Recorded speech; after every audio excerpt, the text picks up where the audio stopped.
C'est un mouvement du milieu communautaire sans précédent.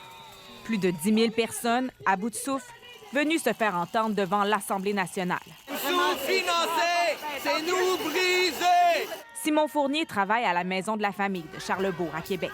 Les œuvres communautaires au Québec sont vitales, sont essentielles.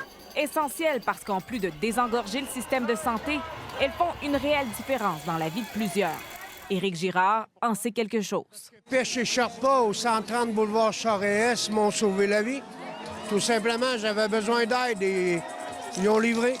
Mais la situation actuelle empêche bien des organismes de remplir leur mission. Simon Fournier ne compte plus le nombre de familles en attente de services.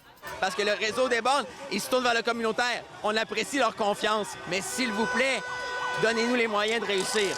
Le communautaire demande 2,6 milliards de financement supplémentaires au gouvernement.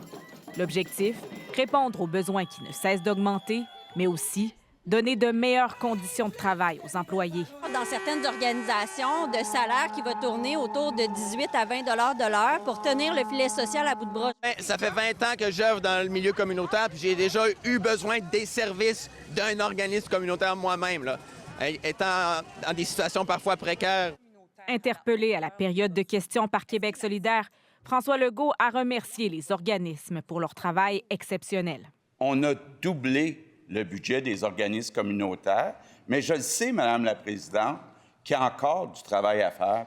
Le financement des organismes communautaires était d'1,1 milliard de dollars lorsque la coalition Avenir Québec est entrée au pouvoir. C'est vrai que la CAQ a donné beaucoup plus que les anciens gouvernements du Parti libéral de l'austérité, mais se comparer au pire, c'est pas glorieux.